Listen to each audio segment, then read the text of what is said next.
On the day of my wedding, my mother-in-law demanded that I give her $2,000 a month from my salary. When I asked her how that made sense, given her son barely made $2,500 a month, my father-in-law immediately snapped. "Doesn't he have you?" They forced me to kneel and pledge submission to their family in the hotel lobby. And my mother-in-law's grand welcome gift to me was a crumpled $5 bill in an envelope. Right then and there, in the middle of the luxurious reception hall, I decided to expose my in-laws' gold-digging faces to everyone. What really just happened? I sat quietly in front of the large vanity mirror in the master bedroom of my luxury West Loop condo. My pristine white bridal gown adorned with sparkling crystals perfectly hugged the figure I had worked so hard to maintain. The makeup artist was meticulously touching up the blush on my cheeks. Looking at my reflection, I saw a stunning, radiant bride, but deep in my eyes lingered a profound sadness and a suffocating anxiety.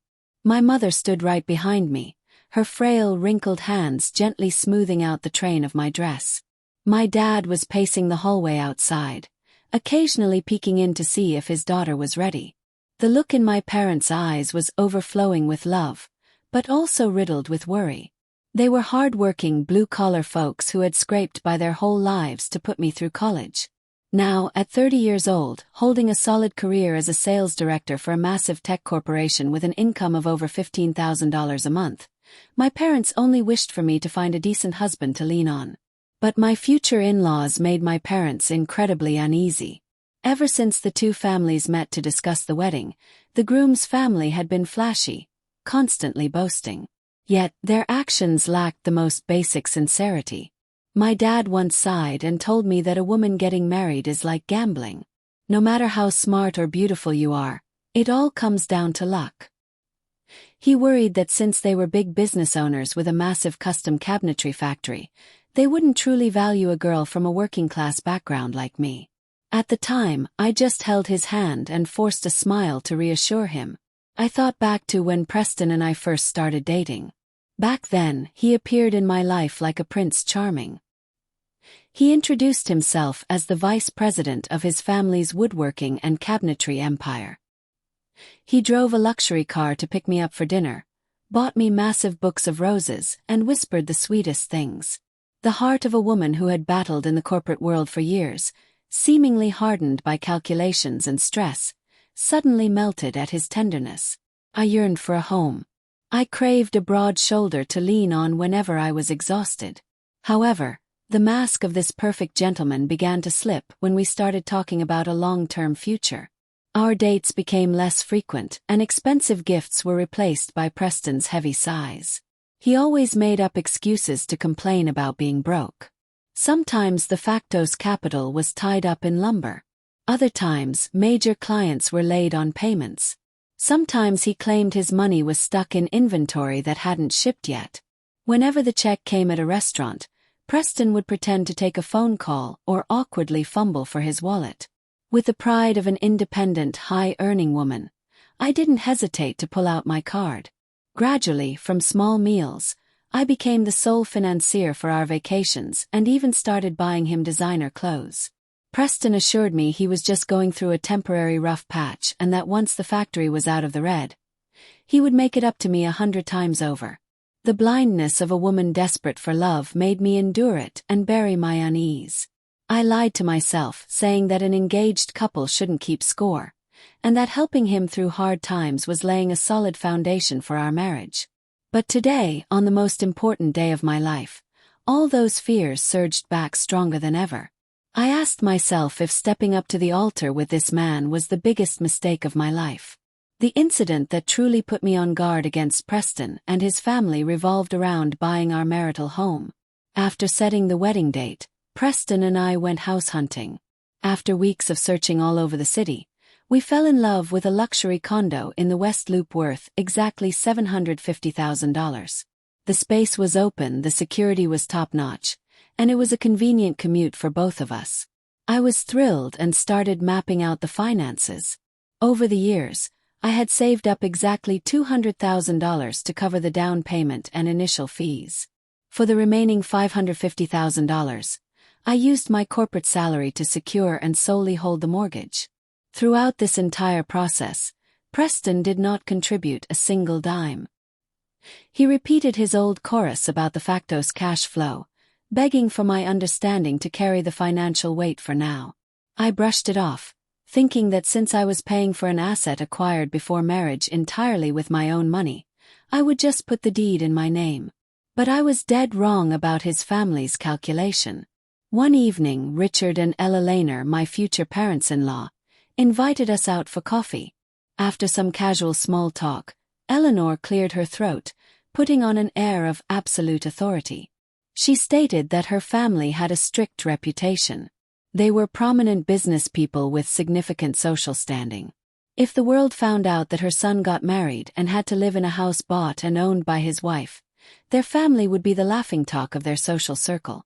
She demanded that I add Preston's name to the deed, or better yet, put the condo entirely in his name to make the family look good. She boldly declared that once the factory turned a profit, she would have her son pay me back every single cent. Preston sat next to his mother, staring at his lap, not saying a word to defend me. He just gently squeezed my hand, his eyes silently pleading with me to agree just to save his parents' face. In that moment, a chill ran down my spine. I realized they were targeting the assets I had sweat, blood, and tears for. With the sharp instincts of a businesswoman, I knew I couldn't just blindly yield. I used the excuse of needing time to think to stall them. The very next morning I went to see Victoria. Victoria was my best friend from college, now a razor-sharp attorney at a top-tier law firm in the city. After hearing the whole story, Victoria slammed her hand on the desk in anger. She called me an idiot who was willingly walking into a trap set by professional gold diggers. Under Victoria's meticulous guidance, I decided to play them at their own game. I feigned obedience and agreed to my mother-in-law's demand, accepting that Preston's name would be on the property documents to save his family's pride. However, before signing the final closing documents with the developer, Victoria helped me bring in a notary and draft an ironclad post-nuptial property agreement. It explicitly stated that the $200,000 down payment was my sole separate property. The $550,000 mortgage was also my sole responsibility, paid entirely from my personal income. Preston voluntarily signed a clause admitting he was only on the title and name alone for family appearance purposes, and that he had absolutely no ownership, equity, or decision-making rights regarding the condo. When he signed that paper, the color drained from Preston's face. He clearly didn't expect me to take such professional and airtight defensive measures. But since he had already dug his own grave and was terrified I would cancel the wedding at the last minute, he gritted his teeth and signed it, too scared to tell his parents. Clutching that legally binding folder, I breathed a sigh of relief. But deep down I felt incredibly bitter. It was pathetic that before I even officially crossed the threshold into my husband's family, I had to use the law to protect myself from the people I was supposed to call family.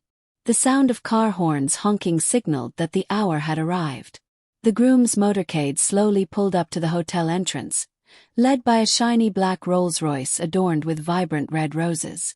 Following it was a line of expensive cars carrying the groom's relatives. Guests murmured in awe, praising my family's luck in marrying into such wealthy, powerful stock. My parents smiled brightly as they went down to the lobby to greet the in-laws. According to the plan we had discussed, the groom's family was supposed to cover the hair and makeup costs for my bridesmaids as a thank you for their help. I had told Preston that my friends were all busy professionals. If they took time off to be in the wedding, we needed to treat them decently. We had agreed that his family would cover the $1,500 hair and makeup invoice as a thank you to my bridesmaids. Yet, when the artists handed Eleanor the bill, she loudly claimed she forgot her purse in the car, forcing me to swipe my own card in front of everyone to avoid a scene. To make it worse, Preston then handed each of my 5 highly educated professional bridesmaids a velvet-lined thank you box. Inside each wasn't a generous gift, but a cheap, unactivated $5 Starbucks gift card. There wasn't a single $100 bill to be found. The atmosphere in the suite suddenly became incredibly awkward. My friends exchanged glances, unsure of what to say. I stood in the room, my face burning with humiliation. The cheapness and deceit of the groom's family had thrown a bucket of ice water in my face on my wedding day. When it was time for the family gift exchange, everyone gathered in a private salon. Eleanor stepped forward, dressed impeccably in a custom designer gown, wearing a massive pearl necklace. She smiled benevolently, playing the role of the generous, perfect mother-in-law to a T. As she hugged me, she forced a few tears, holding my hands and lecturing me about the duties of a good wife and daughter-in-law. Then, she carefully pulled a beautifully ornate envelope from her designer purse. She affectionately pressed it into my hand in front of both families. She announced loudly, "In our family, a woman's true empire is her home. I hope you will step down from your corporate job, focus on being a traditional housewife, and soon raise a worthy heir for our family." She then handed me a heavy, ornate gift box. Curious, I opened the box right there. It wasn't jewelry. Inside was a cheap, tacky kitchen apron and a single crumpled $5 bill. I blinked, thinking I was seeing things. I pulled it all the way out. Yes, just $5 and an apron. They were signaling that my corporate success meant nothing to them. I was just a domestic servant whose financial independence was about to be stripped away. I blinked, thinking I was seeing things. I pulled it all the way out. Yes, just $5. My hands shook uncontrollably, and my heart felt like it was being squeezed in a vice. The insult was beyond imagination. A family boasting about their immense wealth and status, driving a Rolls-Royce, used a $5 bill as a welcoming gift for their daughter-in-law. This wasn't frugality. It was absolute contempt. They were signaling that my value to them was no more than a cheap cup of coffee. I turned to look at Preston, intending to hold up the envelope and demand an explanation. But seeing him dozing off with an indifferent look on his face, I swallowed the lump in my throat. I realized that from the moment I entered their family, I wasn't a daughter-in-law. I was prey walking into a trap. The motorcade finally stopped in front of the hotel's grand ballroom entrance. Guests from both sides had gathered in the massive reception foyer. Soft jazz played and photographers snapped away. My corporate colleagues and friends, dressed to the nines, waved happily when they saw me step out of the car. My parents and relatives had just arrived via shuttle and were adjusting their clothes. Just as everything seemed to be going smoothly, Richard, my father-in-law, suddenly stepped into the middle of the foyer. His face was flushed red, likely from having a few too many drinks earlier. He raised his hands and clapped loudly to get everyone's attention. The chatter died down. Everyone looked at him, expecting a warm welcome speech, but no. Richard cleared his throat, locked his sharp, cold eyes on me, and declared loudly. He said, "Our family comes from a long line of strict traditional patriarchs. For generations, any woman marrying into this family must know her place, respect her superiors, and engrave the grace of her in-laws into her heart. Therefore, right here, witnessed by God and both families, the new bride must visibly show respect to the man who leads her. She must take 3 steps back, walk behind her husband as we enter the hall, and publicly vow to surrender all future financial decisions to him." The massive foyer fell dead silent.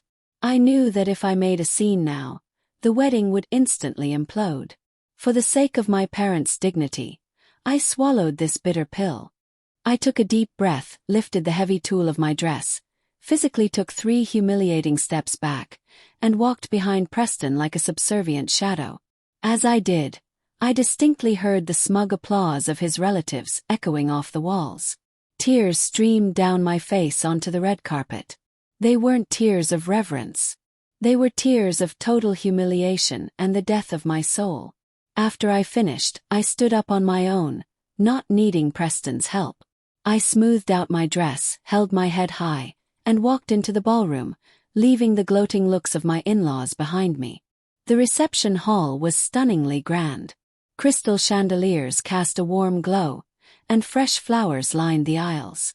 The tables were set with expensive steaks and seafood, all meticulously chosen and paid for by me. Right at the center, next to the stage, was the VIP table for the parents. After the cake cutting and toasts on stage, Preston and I returned to the head table.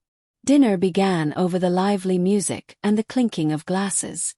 At the VIP table, Eleanor and Richard continually acted arrogant and patronizing. Even though they had started as low-level carpenters before lucking into a small factory, they always acted like old-money aristocrats. Richard chewed his food loudly while boasting to my uncles about multi-million-dollar deals and the major CEOs he supposedly knew. It was full of hot air. Eleanor, meanwhile, turned to me and began her sermon as the matriarch. She cut a piece of steak, shot me a sharp look, and spoke in a shrill voice. She said that no matter how successful a woman is in the corporate world, she is still just a woman, and her ultimate place is in the kitchen serving her husband and children. She demanded that, after the wedding and having kids, I resigned from my position at the tech firm. She claimed my title as sales director sounded fancy, but I was ultimately just a wage slave with an unstable paycheck. Today they like you. Tomorrow they fire you, she sneered. She emphasized every word with thick sarcasm. Your little job can't compare to the solid foundation of our family's business empire. She painted a bright future where I would stay home, manage the house, and cater to my in-laws while her son took care of all the finances. Hearing this absurd and degrading speech, a fire ignited in my chest. They despised my education and the position I had bled to achieve. Furthermore, I knew exactly what kind of solid empire she was hallucinating about. Preston's salary at his family's factory was a measly $30,000 a year, barely enough to cover his car insurance and daily Starbucks. In fact, I had been funding his lifestyle for ages. Yet, here she was trying to clip my wings of financial independence, aiming to turn me into a parasite, an unpaid maid for their family. I glanced at Preston, still acting like a coward. He buried his face in his plate, pretending not to hear the vicious argument between his mother and his wife. My parents sat opposite them, red with anger. My dad slammed his fork down, ready to tear into her to protect me. I quickly reached under the table, touched my mother's hand, and subtly shook my head to tell them not to lose their temper. I knew it wasn't time to show my hand just yet. I gave a cold, composed smile and replied to Eleanor with a sharp but measured tone. I told her that my career and our future were matters for Preston and me to discuss privately. Since it was a party, I asked to drop the subject so everyone could enjoy their meal. Eleanor looked furious, glaring daggers at me before turning away. The dinner carried on amidst the loud festive noise. But deep down, every ounce of affection I had for this family had frozen solid. I sat straight, my eyes sweeping the room with unwavering resolve. My patience had reached its absolute limit. My dignity, trampled repeatedly since the morning, had calcified into an unbreakable block of ice. I knew the real storm was about to hit and I was ready for it. Every single person in this family was going to answer for what they had done. The ticking time bomb was primed, just waiting for the right second to detonate. After the stage formalities, it was time for table visits to toast the guests, a common wedding tradition to thank everyone for coming. Holding my bouquet in one hand and my heavy dress in the other, Preston and I moved from table to table. The smell of expensive wine and food filled the room. Guests smiled, raising their glasses, wishing us a lifetime of happiness. I forced the brightest smiles I could, politely thanking everyone. Yet beneath it all, my soul was a raging sea of suppressed fury. When we reached the center of the room, we stopped at the table reserved for Richard's business associates. The middle-aged men there were mostly drunk. The table littered with empty bottles of premium liquor that I had signed the contract to pay for. Richard had left the VIP table earlier and was laughing loudly with his buddies. Seeing us approach, he excitedly raised his glass and shouted for everyone to toast him, bragging that he had secured such a high-ning corporate executive for a daughter-in-law. We had barely finished pouring the wine when Richard stumbled toward me. The heavy stench of alcohol hit my face, making me flinch. Suddenly, he threw his thick red arm around my waist. But his rough hand didn't just stop at a polite pose for a photo. He brazenly slid his hand down the low cut of my backless gown, touching my bare skin in an incredibly sleazy, lingering way. A wave of cold disgust shot down my spine, and I jumped, reacting purely on instinct as a woman being violated. I violently stepped back, breaking free of his grip. The atmosphere at the table instantly froze. A few of his friends exchanged nervous looks. Others cleared their throats and looked away. Richard, annoyed by my blatant rejection, gave a cynical laugh. With bloodshot eyes, he glared at me and slurred an excuse in front of the crowd. Laughing it off with a sickeningly arrogant tone. He claimed I was an uptight city prude who couldn't handle good old-fashioned family affection. He bared me for acting like a snobbish executive, imposing my woke modern sensitivities on him and making him look bad in front of his friends. He loudly declared that in his family, women don't dare to snap at the patriarch over a harmless touch. His deeply patriarchal, disgusting excuse felt like a knife to my pride. No decent family tradition condones an elder practically groping his new daughter-in-law. Right at that moment, my parents walked over from the bride's side to remind us to toast the older relatives. Having witnessed the entire sickening scene, my dad's face morphed. He was so furious, his hands balled into tight fists, veins popping on his forehead. My mom rushed over and stood in front of me, her eyes fiercely protective. My dad stepped up, his voice hard as steel, directly confronting Richard about his inappropriate behavior. He declared that he gave his daughter away to be a wife and a respected family member, not to be touched disrespectfully under the guise of some perverted tradition. The tension skyrocketed. Richard didn't back down. He puffed out his chest and yelled at my dad, calling him an uncultured hick who dared to interfere with how the groom's side disciplined their daughter-in-law. As the two older men looked moments away from a physical fight, I turned my eyes to Preston, pleading for help. I expected the man I chose to be my husband to step in, use his logic to stop his father, and protect his wife's and her family's honor. But reality dealt me another cruel blow. Preston had no intention of defending me. Instead, he roughly grabbed my arm, yanking me toward him, and glared at me with pure annoyance. He hissed through his teeth, blaming me for blowing things out of proportion. He said his dad was just being playful because he was drunk. Why did I let my parents jump in and make a scene, humiliating his father in front of everyone and destroying the family's reputation? Preston's heartless and cowardly words were the final bucket of ice water on whatever tiny spark of love was left in my heart. My chest tightened with an agonizing pain, and the disappointment was so suffocating I couldn't speak. I bitterly realized this man would forever be an oversized child, hiding behind his family's fake authority. He was perfectly willing to let my dignity be destroyed and my parents be humiliated just to preserve the hollow, arrogant facade of his family. In that fraction of a second, my soul went completely numb. I slowly pulled my arm back, breaking his iron grip.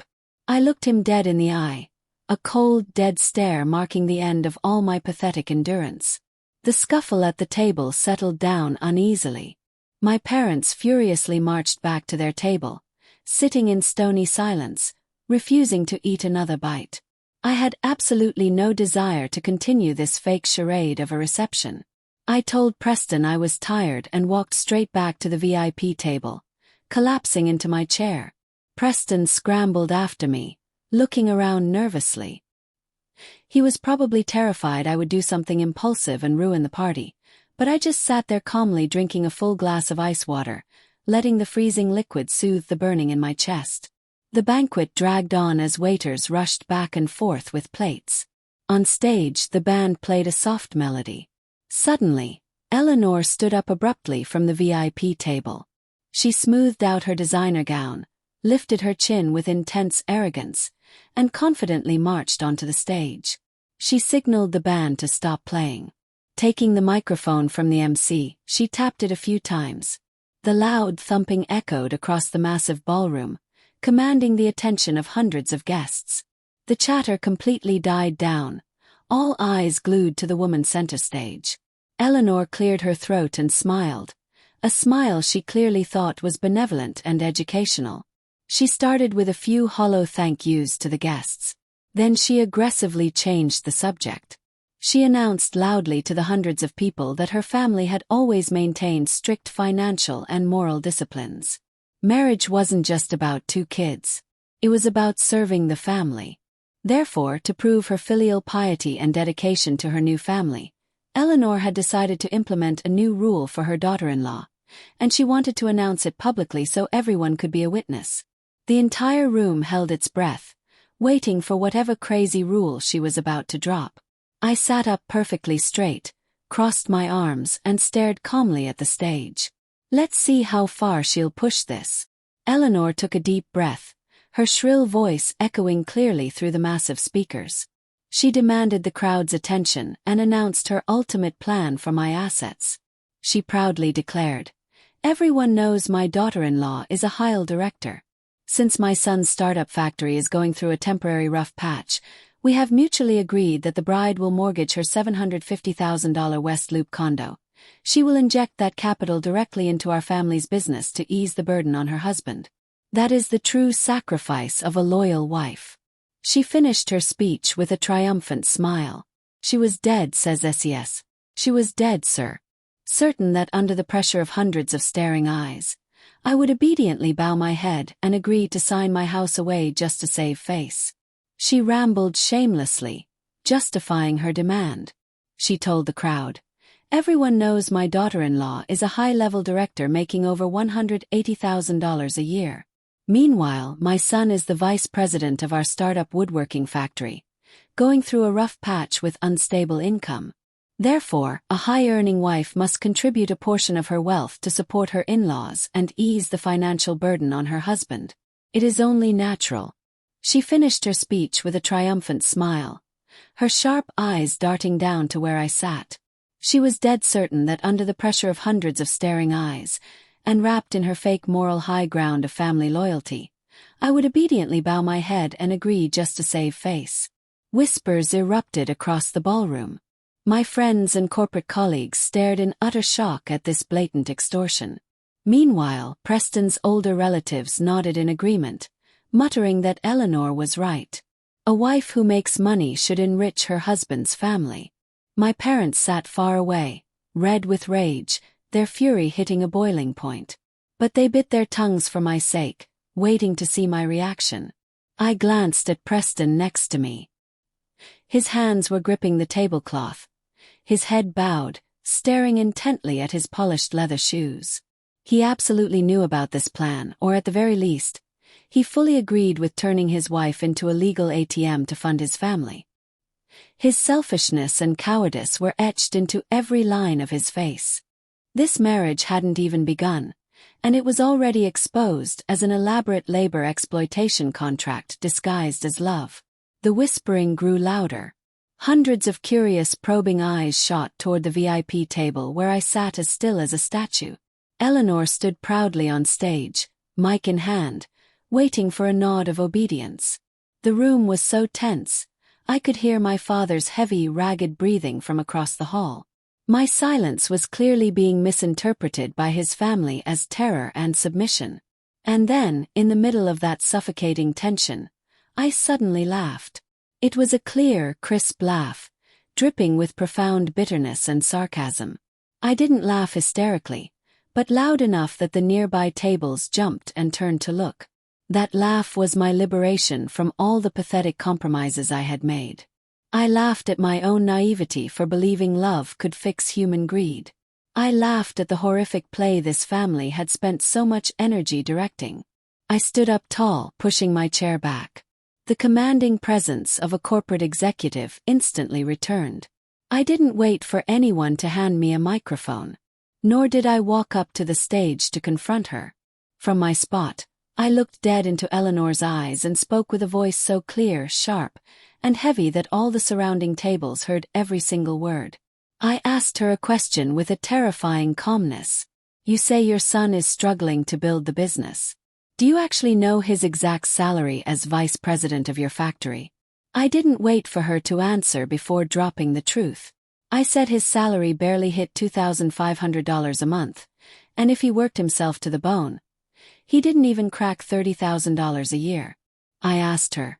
With that pathetic income, he can barely afford to feed himself in a city as expensive as Chicago, let alone pay for our living expenses.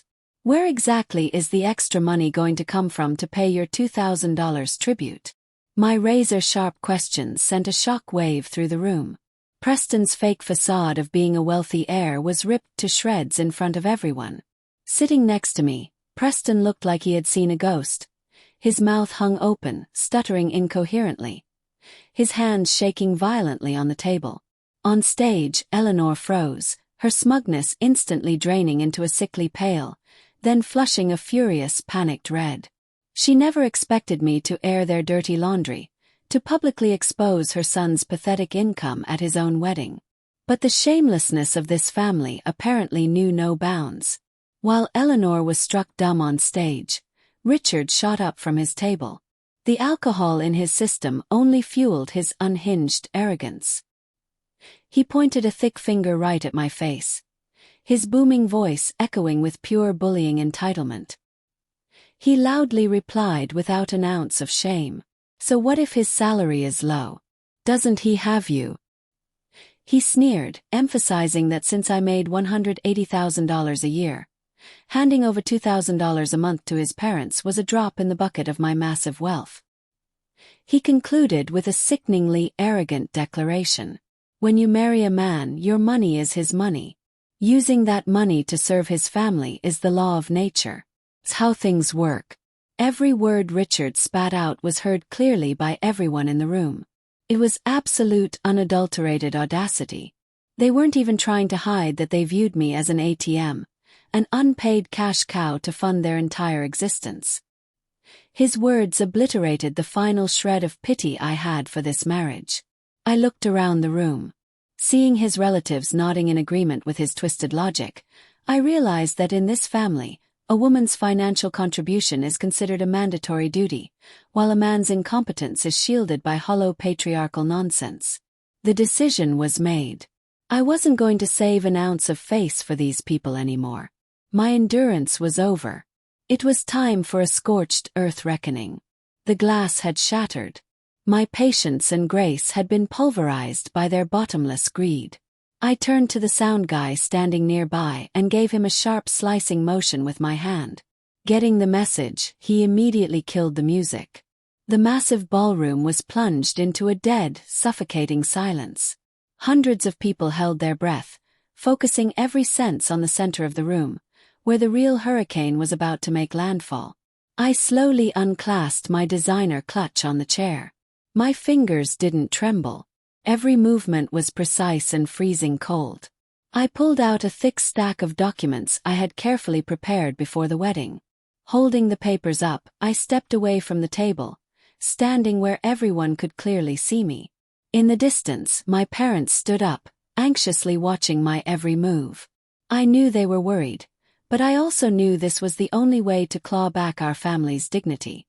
I began to speak, my voice at a normal volume, but carrying an ironclad commanding weight. I looked toward the tables of his older relatives. I started by exposing their first pathetic scam. I clearly detailed the agreement regarding the bridesmaids. Both sides had agreed on $100 per envelope to thank the girls for their hard work. The truth was, the groom's family blatantly swapped the money out, handing my bridesmaids cheap, unactivated $5 Starbucks cards. The moment I said it, my bridesmaids immediately held up the tacky velvet boxes as evidence. A wave of disgusted whispers erupted from my side of the room.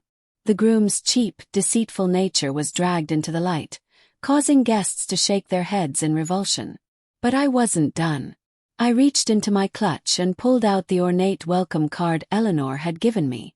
I opened it, pulled out the crumpled pinkish $5 bill, and held it high for the entire room to see. I gave a cold laugh and loudly announced to the hundreds of guests that this was the generous blessing my mother-in-law had bestowed upon me to ensure prosperity and a grandson. A wrinkled $5 bill to this family of wealthy factory owners. The value of a corporate director daughter-in-law was exactly $5. Gasps of shock rippled through the crowd. On stage, Eleanor's face was beet red. She clutched her chest, stammering, trying to defend herself, but she had no words against the physical proof in my hand. Continuing my assault, I shot a lethal glare at Richard, who was standing frozen with a rigid face. I pointed directly at the so-called elders of his family, aggressively interrogating them about their tradition of making a bride kneel and pledge submission. I demanded to know if there was a single law or legitimate tradition in modern America that required a bride in a white gown to drop to her knees and humiliate herself for their amusement. I fiercely declared it was a fabricated misogynistic power trip, designed to crush my spirit and insult my parents from the very first minute. Several of the older men at his tables looked down, unable to meet anyone's eyes. Finally, I brought up what had just happened at the toast. Using blunt, uncompromising language, I exposed Richard's disgusting, inappropriate groping. I repeated his cheap excuse about good old-fashioned family affection to cover up a blatant sexual assault. The men sitting at his table, who had witnessed the whole thing, stayed silent, their bowed heads silently confirming that everything I said was true. At this point, my father couldn't hold back. He slammed his hand on his table, loudly condemning Richard's perverted actions. With the ugly truth laid bare, the fake classy facade of Preston's family shattered into a million pieces on the luxury hotel floor. The guests' gazes shifted to looks of pure disgust directed at the three of them. The atmosphere in the room had completely spiraled out of their control. The truth was exposed too fast and too brutally for them to react. On stage, Eleanor, recovering from her shock and extreme embarrassment, let her extreme defense mechanisms take over, dropping the classy matriarch act entirely. Her face contorted with rage. Even heavy makeup couldn't hide the veins bulging on her temples. She slammed the microphone onto the stage, producing an ear-piercing screech, and stomped down toward my table. As she walked, she screamed hysterically. Vile insults spewed from her mouth. She pointed right at my face, calling me a venomous, ungrateful snake who dared to drag her family's name through the mud at a wedding. The peak of her delusion came when she loudly threatened me, banking on the fact that her son's name was on the house deed. She brazenly declared she would kick me out of my $750,000 condo immediately if I didn't apologize to her entire family right this second. She smugly assumed that since she held the keys to my biggest asset, she held the power of life and death over me. Hearing his mother, Preston puffed up his chest, regaining a shred of pathetic confidence. He shot me a warning look, silently, telling me to stop fighting because the power was in their hands. Facing this shameless threat, I didn't even flinch. A chilling smile spread across my face. I slowly opened the folder in my hand and pulled out a stack of documents heavily stamped by a notary public. I held the papers up toward Eleanor and Richard. My voice rang out clear and decisive, shattering their delusions of stealing my property. I loudly declared that the $750,000 condo, from the $200,000 down payment to the $550,000 mortgage, was paid for and secured entirely by me. I pulled out the notarized post-nuptial property agreement and the quitclaim deed. I read the most critical clauses out loud. I publicly announced that Preston's name was only on the paperwork because I allowed it to stroke his mother's ego. Legally, he had voluntarily signed a document confirming he had zero ownership, zero equity, and absolutely zero financial claim to the condo. The groom's family looked like they had been struck by lightning. Eleanor stood paralyzed, her eyes rolling back as she stared at the papers in my hand, her legs wobbling so hard she almost collapsed. Richard's jaw dropped, his aggressive demeanor vanishing into sheer panic. Preston's limbs went weak. He looked like a corpse. He stuttered, trying to explain to his parents that he had been tricked into signing. But the explicit legal text and his own signature proved everything. For months, they thought they had trapped me and successfully stolen a massive asset for their son. Little did they know they were the ones being played. The naked truth was out. Not only did they not get the house, but they had also just exposed themselves as shameless gold diggers in front of hundreds of people. The guests began pointing fingers. Mocking laughter and savage whispers echoed across the room. Absolute humiliating defeat crushed the groom's side. My counterattack had hit them right in their greediest nerve. After the truth about the condo dropped, the ballroom fell into a hollow silence. Eleanor and Richard, who just moments ago were acting like royalty, now looked incredibly small and pathetic under the bright chandeliers. Their overconfidence vanished, replaced by terrified confusion. The judgmental whispers of the guests grew louder, piercing the family's pride like needles. They hadn't just lost a house. They had lost the prestigious reputation they had spent years faking. I stood there, gripping the documents, calmly watching them unravel. I knew for people obsessed with vanity, this was just the beginning of the end. After his initial shock, Richard tried to salvage a tiny scrap of his ego. He took a step forward, trying to act like a thug, hoping to use male intimidation to shut me down. He muttered threats, saying I shouldn't get cocky over some pieces of paper, and that he had ways to destroy my reputation. I wasn't afraid. Actually, I found it hilarious. His attempt to act like a powerful mob boss looked absurd. I put the legal documents down and calmly pulled out a financial report. This was the result of weeks of secret investigation using my corporate network to dig into their precious woodworking empire. I opened the report and held the actual numbers up for everyone to see.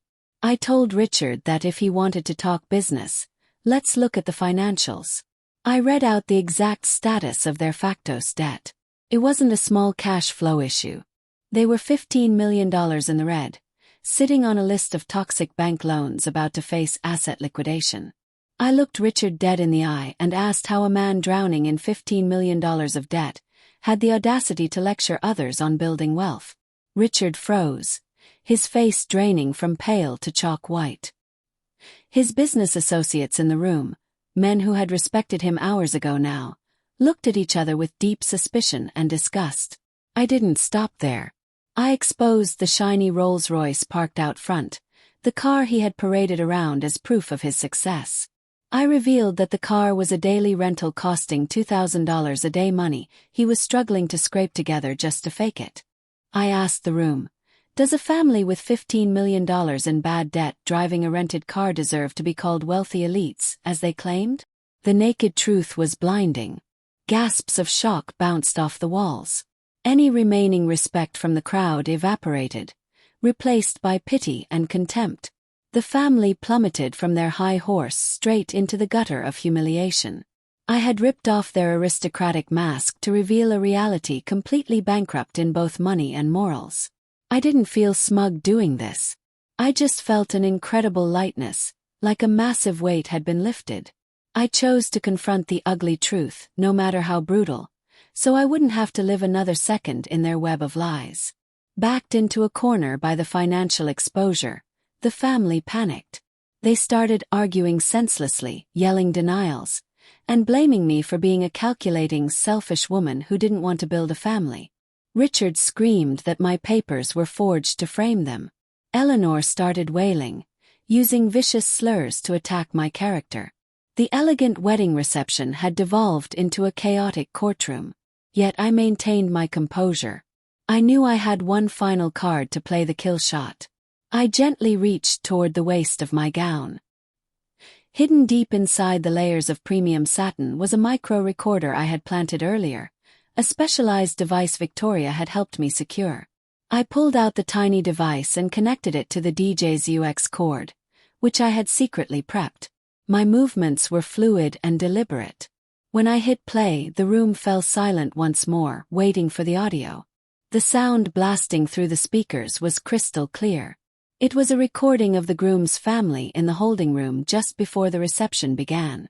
Eleanor's voice echoed with malicious calculation, plotting how to force me to hand over my paycheck to cover the Factos' massive debt.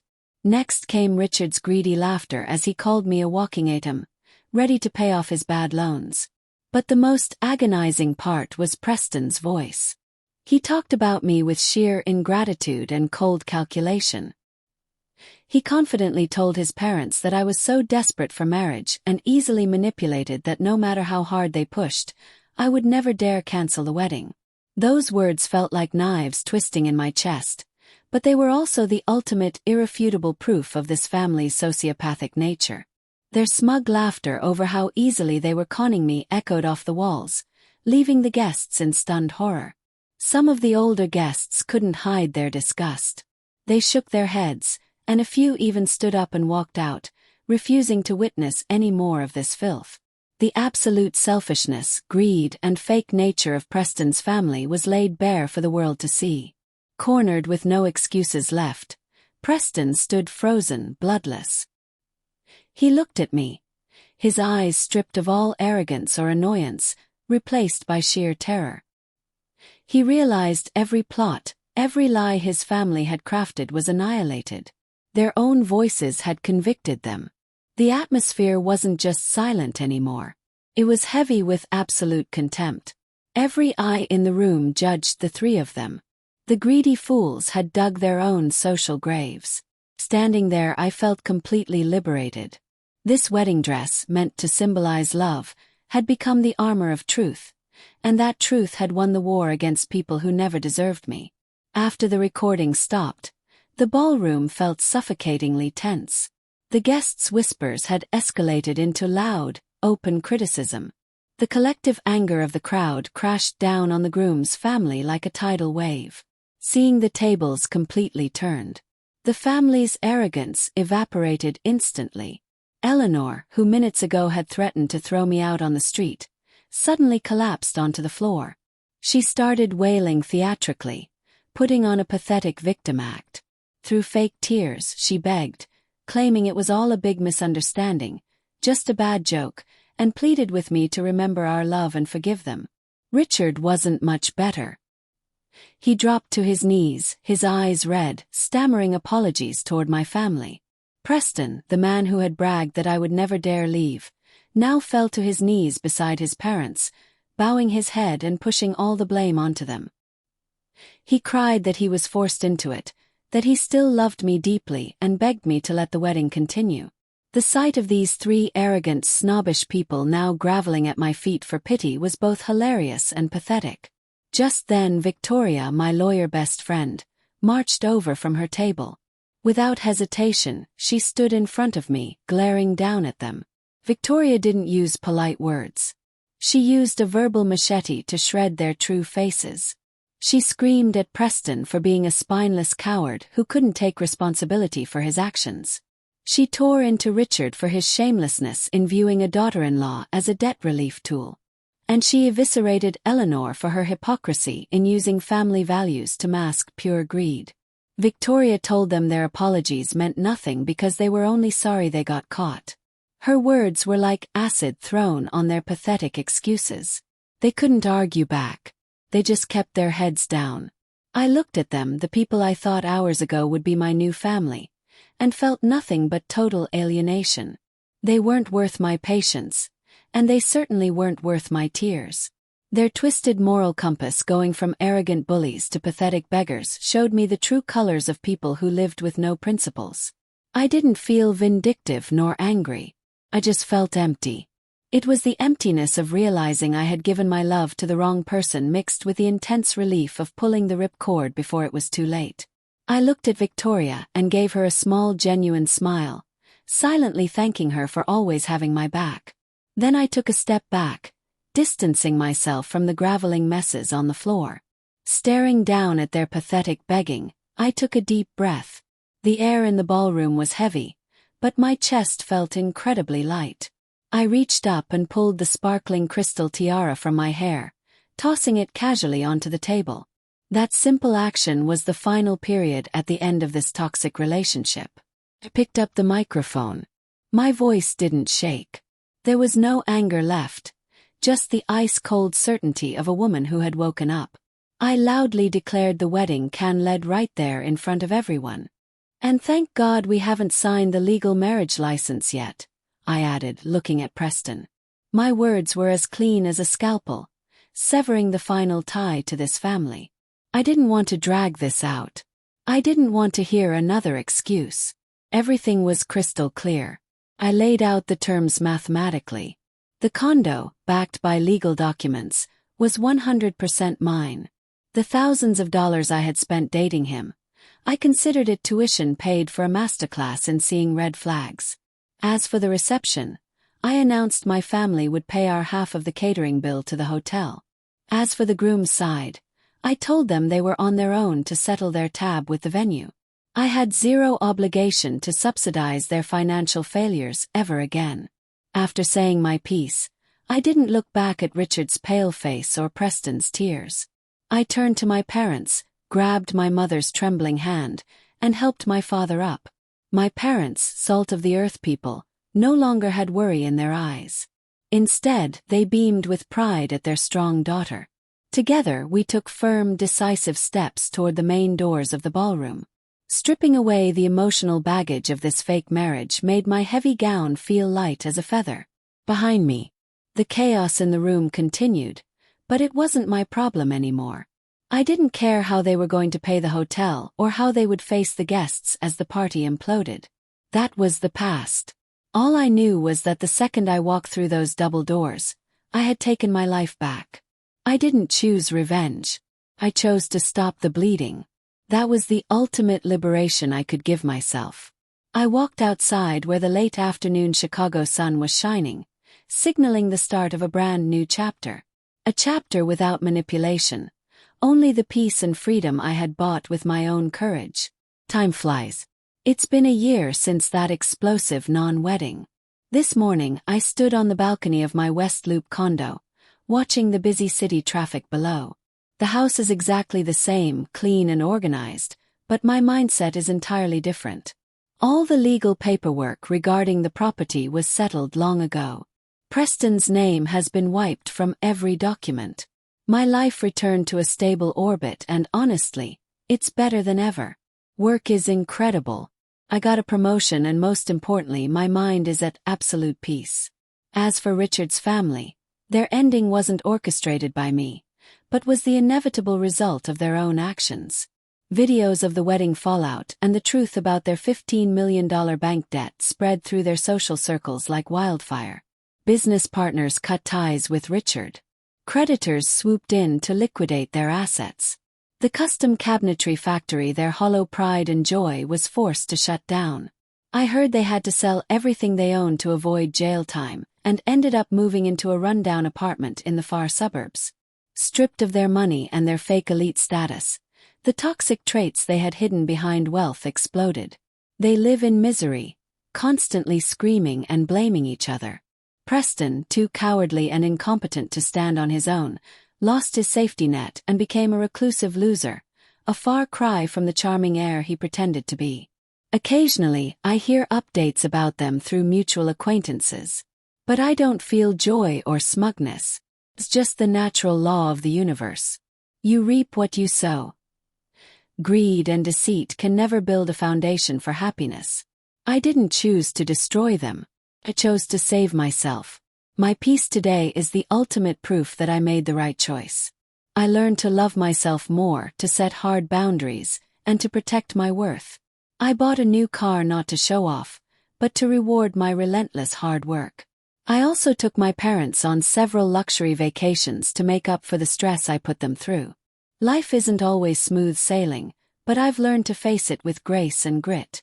I am no longer the terrified, anxious girl who tried to shrink herself to please others. Today, I am an independent, fiercely strong woman who knows her exact value. Happiness isn't finding a man to lean on. It's building a life where you are the CEO. Looking out toward the skyline where the sun was beginning to set, I smiled. It's all in the past. The lessons are learned and the future is wide open. I've forgiven the mistakes of the past. Not because they deserve it, but because I deserve to live a life that is free, unbothered, and brilliantly mine. To anyone listening as this stormy chapter closes, you might feel a mix of intense emotions, but above all, relief that I had the guts to walk out of that swamp of lies. Perhaps this story shows that patience and sacrifice only hold value when given to people who actually respect them. In any relationship, especially marriage, the strongest foundation is absolutely not sweet talk or the illusion of wealth. It is genuine sincerity, mutual respect, and total equality. When a family operates purely on greed and calculation, treating human beings like tools for profit, their collapse is only a matter of time. The most profound lesson to take away is the vital importance of independence and self-reliance. No matter your age or circumstance, maintaining your financial and emotional independence is the strongest armor you have against the storms of life.